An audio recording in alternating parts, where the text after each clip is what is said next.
Okay, thank you. Law Director, Mrs. Eddy. Thank you, President Schultz. Members of Council, you'll recall that I'm to give you a report every year, no later than the first meeting in November with respect to collections. And I have those reports prepared and would like to run through those for you briefly. If you need additional information, please feel free to contact my office or talk to me after the meeting this evening. With respect to taxes, let me I guess preface by saying that in March and April of this year we transitioned into a new database so that it would be easier to hopefully track some of this information. So there was a little bit of a lull in there when we were doing some of the collections work while we tried to get that up and running and so forth. But with respect to the income taxes, under the new database, we have sent out delinquency letters concerning $69,711. $17,579 of that has been collected. There is $3,657 under payment agreement. $53,202 is pending payment response or further action. There are suits, judgments, and garnishments. Under our old database, there was $37,663 collected this year. $22,357 is still to be paid and is under payment agreements. $668 has been collected in court costs and $490 in collection fees for the year 2009. $79,390.22 is pending payment response or further action, with $37,406 of that under judgments at this point.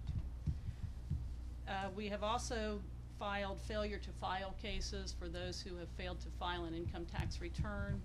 That is now mandatory. $55,845 has been filed in those actions. $20,372 has been collected. $35,472 is pending payment, and there's approximately $721 in collection fees. With respect to income tax accounts for the year 2009, we've collected $75,615.48. That's what we have actually collected as of October 19. And total, since we essentially began the program, we've collected $400,796.48. With respect to water collections, again, we started a new database in March. As of October 9, so these numbers are a couple weeks old, there's $185,637 in delinquency letters went out.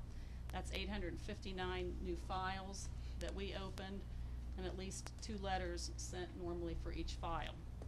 $64,777 has been collected. $7,000 is under payment agreement. There is $121,244 pending payment, further response such as judgments, suits, and garnishments. And under the old database, there's $492.85 that was collected this year. $2,670 is under payment agreement. We have collected this year $69,680 for the utilities accounts. $25,626 under the old database. So altogether, we've collected $95,306.85 with respect to water. And that concludes my report this evening. Okay, thank you. We move on to audience participation. If there's a member of the audience that wishes to address council on any issue, we invite you to please step to the microphone. And I remind you of Council Rule 21 that requires you give your name and address, and that each speaker is limited to 5 minutes. Each subject is limited to 15 minutes.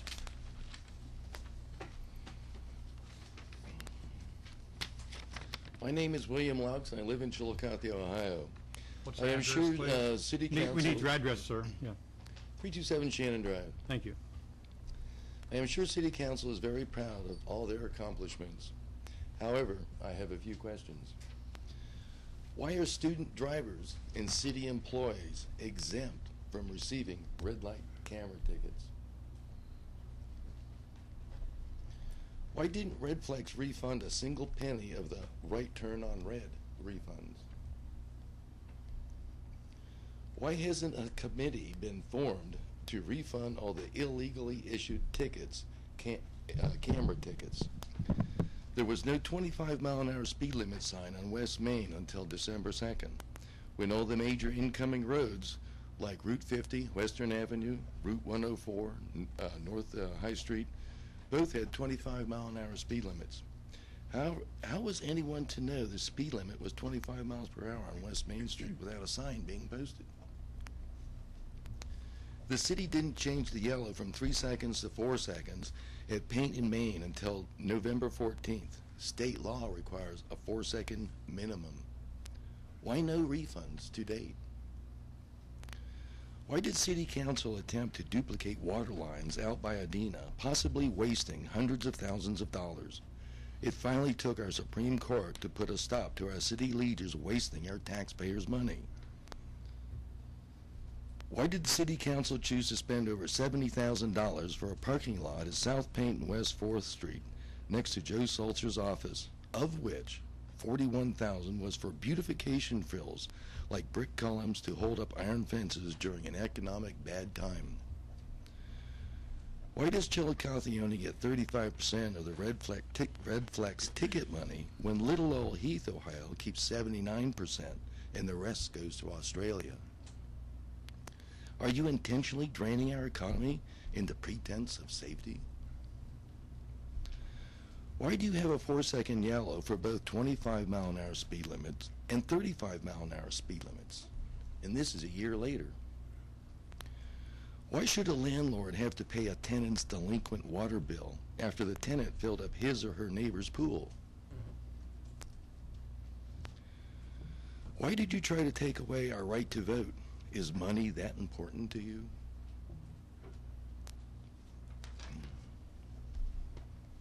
Personally, I agree with Mr. Barnhart. Why risk endangering children to kill a few deer? Sounds like screwy logic to me. I got my first Red Flex ad in the mail today. It said, speeding violations have been reduced by 74% at intersections with speed cameras. That's because now they speed through neighborhoods to avoid the traffic cameras, endangering our children even more. Just check out West 5th Street on the Hill, Water Street, 2nd Street, and Riverside. So I read that as there's 74% less traffic drive through the red light camera intersections. Thank you for allowing me to speak tonight. Thank you. I'm Carolyn Schaefer, and I live at 177 East 4th Street, Chillicothe. Officials all understand the ordinance to ban cameras, but they won't admit it. Just want to try and confuse the voters, but voters will not allow it. Police issue traffic tickets before Red Flex, and without the Red Flex cameras, they will again. Radar will also be used by the officers, as before. Police officers should do their jobs, not cameras. The talk of the 5-year contract that Mayor Salzer signed with Red Flex, if he and council had included the citizens in what they thought and wanted, the cameras would not be up. Then there would not be a contract with Red Flex. We want our dollars to stay in the city. Our city suffers from the poor economy, job loss, businesses closing, and yes, cameras, traffic cameras. Taking our dollars out of Chillicothe to Cleveland, Arizona, and Australia. Why is City Council, Mayor, and student drivers exempt from getting Red Flex tickets? They got all they wanted. The citizens did not. All about money, not about safety. Vote yes for the ordinance, and the cameras will come down. Thank you.